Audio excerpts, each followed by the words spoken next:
Welcome back to Heaven's Vault. We're on episode 3 of our deep dive. We're going to take a little easy today. We've been pretty heavy on the analysis in the past couple of episodes. We're still going to do some, but I think we're going to go ahead and let the game actually feel like it feels for a while, rather than us continuing to, talk over it too much. So this is Mayerzy. Mayerzy is a swamp farm. It's a fun contrast with the low water areas. Water is a resource that most islands don't have enough of, and we see that over and over the course of the game. But in Mayerzy, we've got loads of water.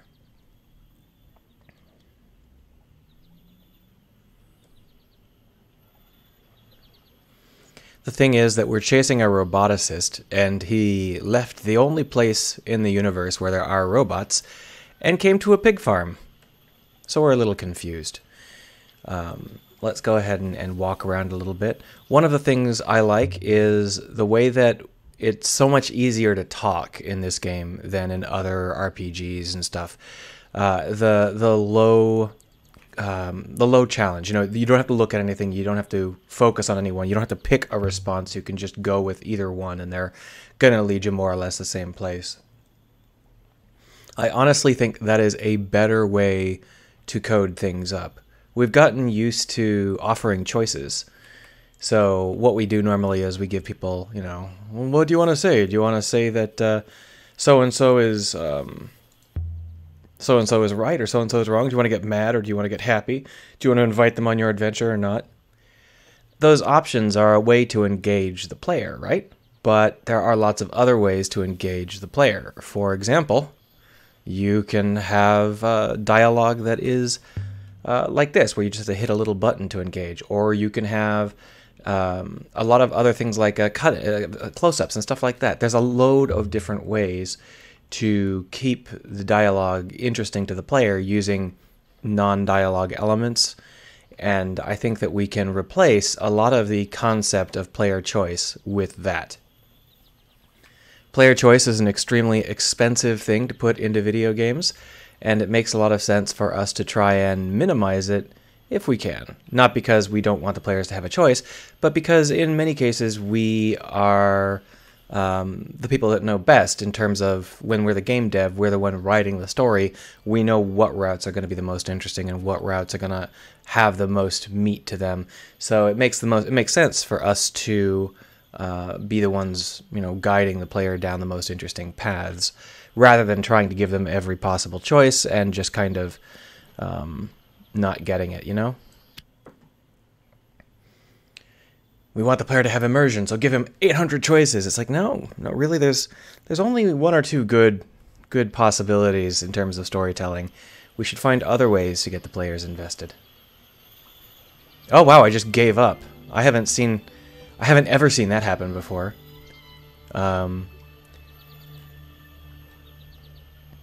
Cool. So normally what happens is it'll ask you to actually do that puzzle, but I've done so few puzzles that I had no basis for... I had no basis for any of the decryption or deciphering. I don't think he ran off to live in the woods. I think we're probably going to be fine there. So right now, all we've done is kick around one storehouse. This game has very large levels for a game like this. There are lots of places we can go. Many of the places are built to reward you for going into dead ends that don't have any meaningful purpose as level elements, but you always find some little toy hidden at the bottom because that's your reward for exploring these levels. I think that's a pretty good way to do it. So I'm certainly, right now I'm thinking of, so the reason we cut in here is because we were about to do an animated transition where I would lose control. So before we hit that animated transition point, we do the dialogue sequence in full, but then we do the animated, see now it's automated right now. And because of that, we don't have to worry about the automated animation interfering with our dialogue. And sweet. Yeah. What is a wellspring? Anyway, it's a source. Nothing more. Source of what? So basically, these islands are built on top of some kind of infinite source or almost infinite source of stuff, but it's not infinite. There is they run out. They always run out, and most of the places we go, the sources have long since dried up.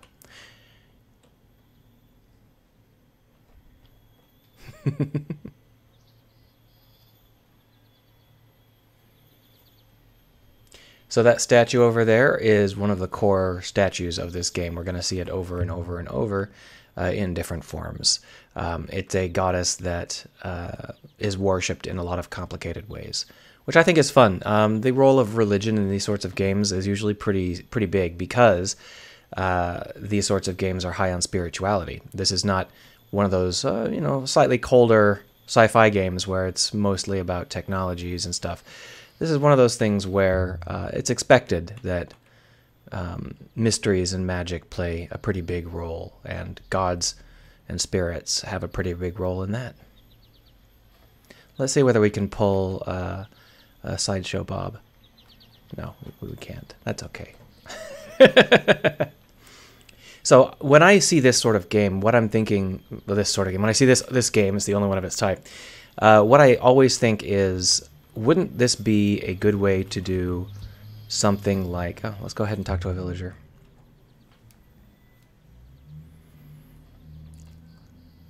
My pigs need me. So, the thing I always think of is what this would be like as a party-based RPG. One of the problems I have right now, the pinnacle of party-based RPG dialogue is the party cut-in. For example, in Dragon Age, when you walk around with specific people, they'll just randomly start talking, and they'll have things to say to you or to each other. And that's pretty good, but the actual player traction is low. The player doesn't get very much into those dialogues because the dialogues are said without them. They just run on their own.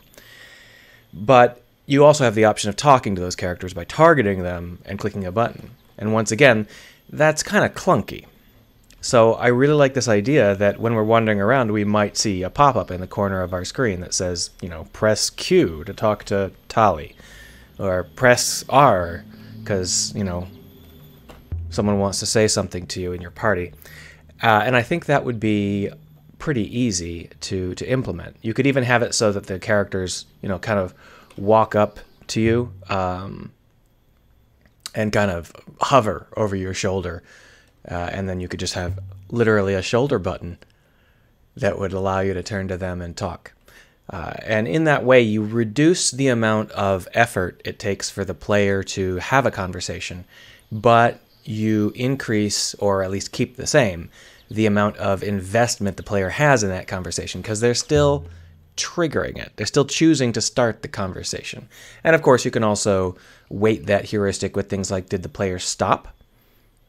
Are they looking around like this? Are they moving?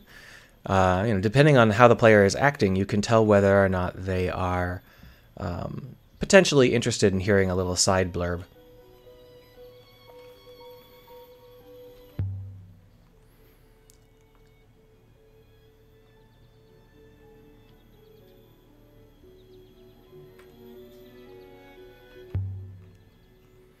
So here we're having a very minor conversation. It's not a minor conversation in terms of it being totally minor, but it is not a conversation that has much merit in terms of complexity or dialogue options. All it is here for is to tell us that something was left with the goddess to keep it safe, but they wanted to make it interesting, so they made it interactive. And they gave her a personality, which is a trait you see, if you're looking at tabletop games, that's what GMs do. They're like, okay, well, I have to give these players information about where to go next, but I don't want to just tell them. So we'll create an NPC with, like a personality, a couple of traits, and then we'll get to roleplay it.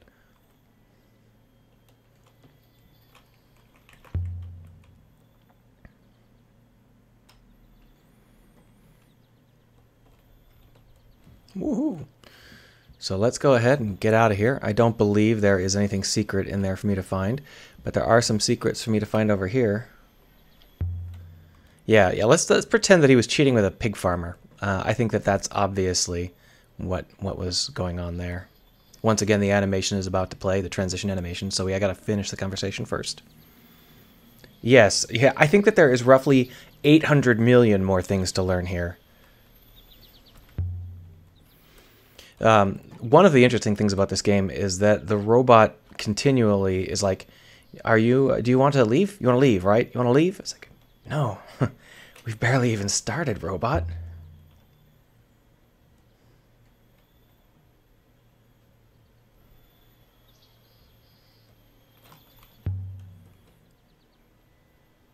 We will. Yeah, we'll definitely go to Elbereth. We got some buds there. Well, sort of. Like everything in this game, it's a bit complicated. Look, rice. This is an important thing that will matter a lot. They grow pigs.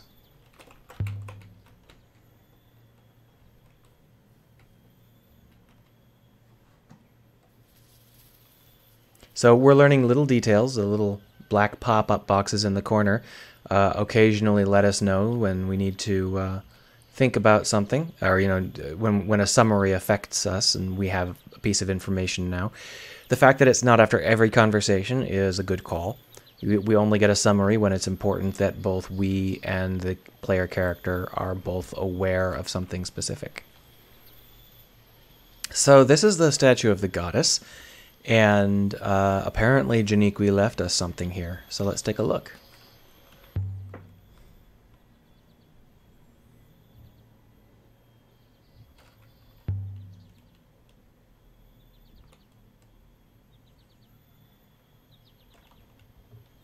Let's see whether or not we can decipher any of this writing. Do you think so? You think we'll be able to translate them? So what do you think there will be? A label on this giant statue of a goddess. What do you think? You think it's probably a goddess, right? Holy something goddess. Well, what do we got? We got snakes. I don't really see any snakes. Light? Probably not. Death? Probably not. Water? That looks like friggin' water to me, and this is a waterlogged moon.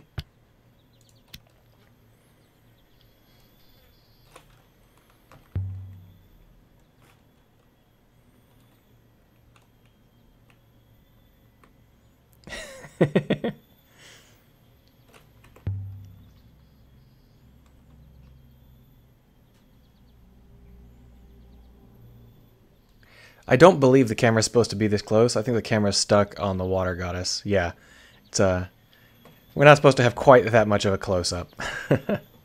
Hey, look, a thing.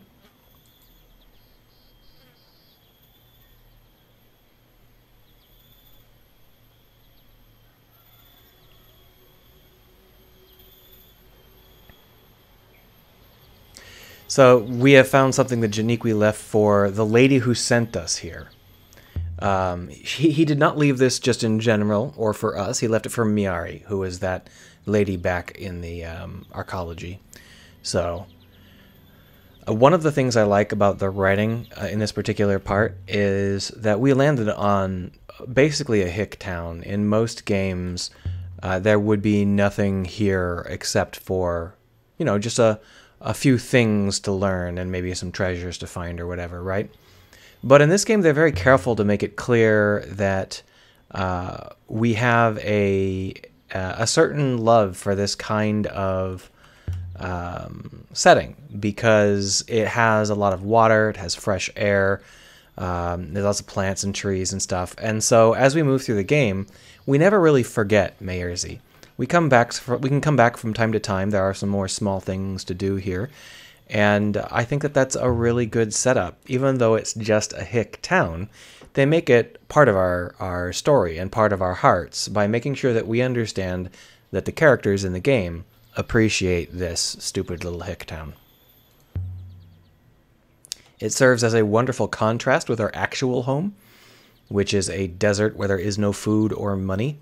And it works pretty well as a solid contrast there, and it also explains why we like it here, because we'll never go hungry. Assuming anybody will ever talk to us.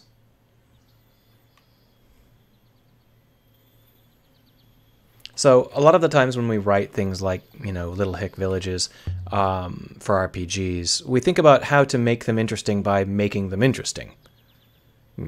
Put interesting things in them. But you can always make things interesting just by having your characters like them, by having your characters appreciate them. And that's something we forget.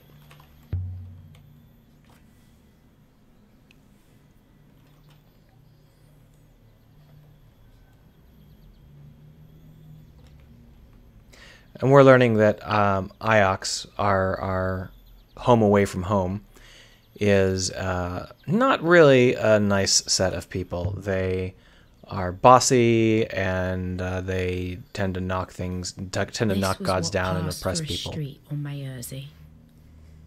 Buildings on stilts, jumping out of the bushes like children. What an awesome line. It was so quiet.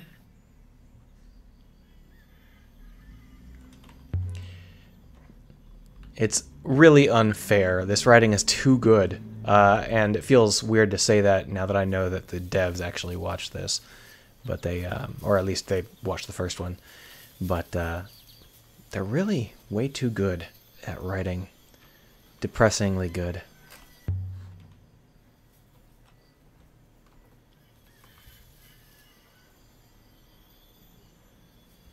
Hey, pig.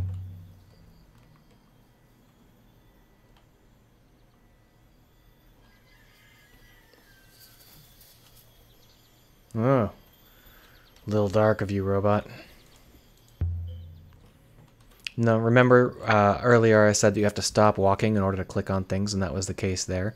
I was trying to click on it, but I was still walking.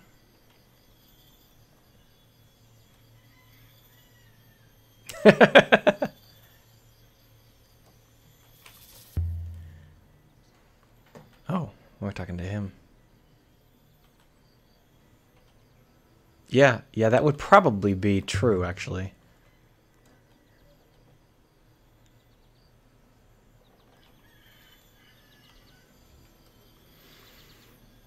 So he's just telling us how to meet the one person in town who will talk to us. But let's pick up some more ancient artifacts. Oh, we already got an ancient artifact and they didn't want to give us 2 of them.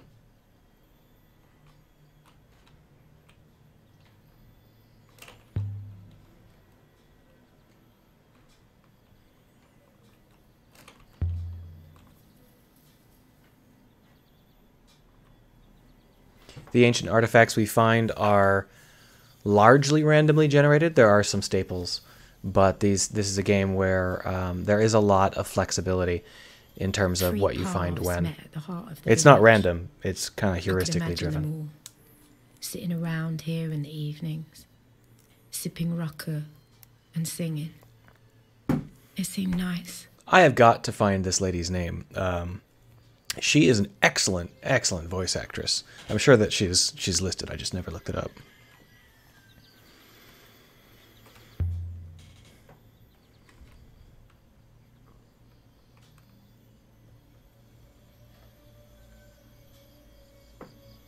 So this is the one person here who's willing to talk to us, and we're going to ask him some questions.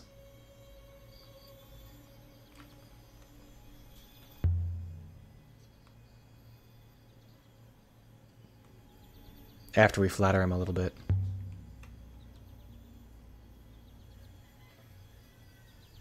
So one of the big reasons that they don't want to talk to us is that, yeah, they're not so happy. They don't want an Eoxian to come by and realize what happened to Janiqui.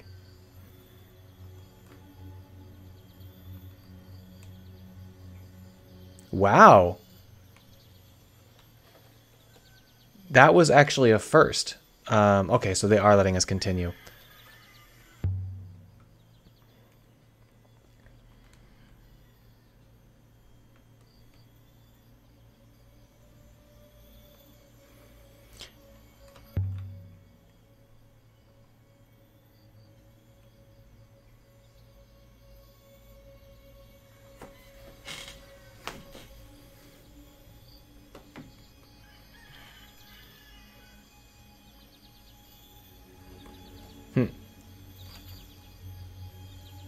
We can't really say Iox is just and fair and mean it. Not...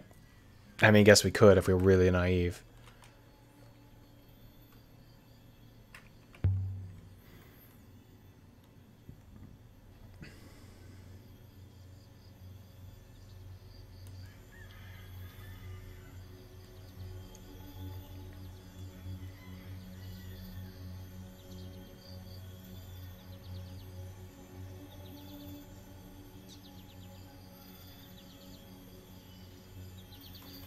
So, he exploded. Exploded. Unknown site. So, what we have here is information that the person we're tracking was here. He lifted off, and then he exploded in the sky. So that means he's, you know, probably crashed somewhere around here, right? Or he could be crashed over here. How can they see that far? They have really good eyes on this pig moon.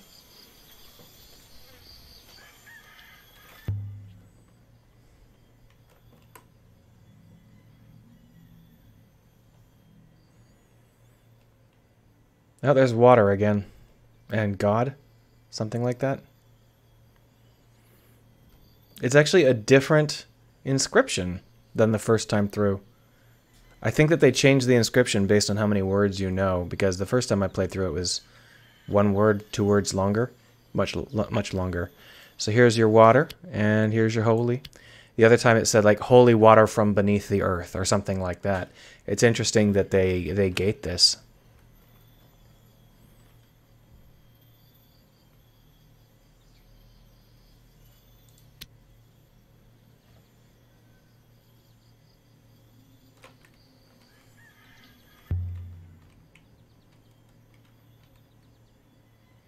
Oh, so now we know that he can read.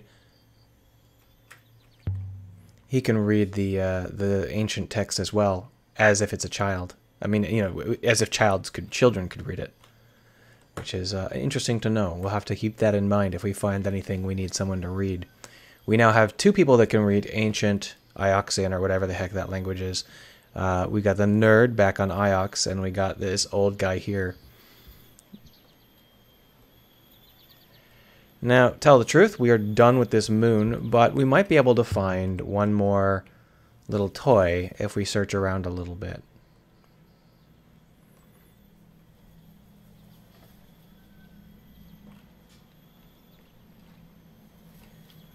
I want a toy. Toy? That's not a toy. That's just water.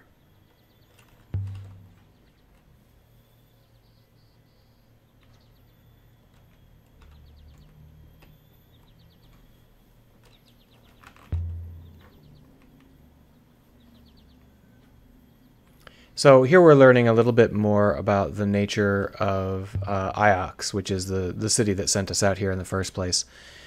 And this is a good way to fill in the gaps in adventuring when you don't have a dense world. If you've got a world that is not full of things to do, then the time when you're wandering can be quite slow. And this is a good way to fill it. You fill it with backstory and notes that the player opts into. The player does not have to keep these conversations up if they find them boring. Practically speaking, the player will continue these conversations because the alternative is silence, but they're still opting into them. They're not getting the conversations thrust at them, which is the whole point, right?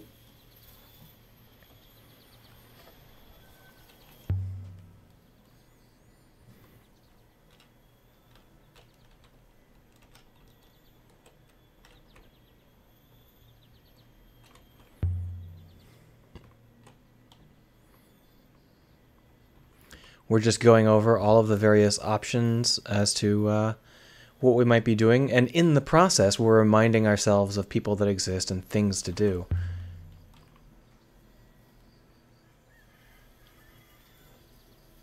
I might begin by asking a pig farmer. They seem to know a lot of it.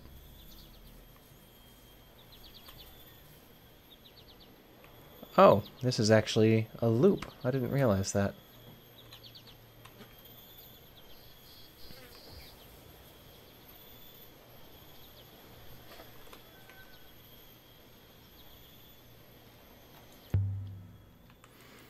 I don't think we're going to find another artifact. It might be possible, but it's not like this is a game where you have to ace it. The game is actually, one of the things I don't like about the game is the way that it's carefully paced so that it will drag you back into what it considers the right pace. So if you don't pick up enough artifacts, it'll make the artifacts more common. And if you pick up too many artifacts, it'll make them less common. I don't think it's actually like artifacts. I think it's things that the artifacts point to. But in the end, it's the same result. The game moderates your forward progress to always be the same, regardless of how hard you're trying, which is a little bit of a sad thing. I generally prefer when a game lets me focus on whatever I'd like to focus on just a little bit more, reward me just a little bit more. But, what can you have? The game, this is not a game where you can do poorly, because if you did poorly, you'd be stuck. It's not a game where you can do well, because there's only so many things in the game. If you did well, you would just uncover them all too fast, right?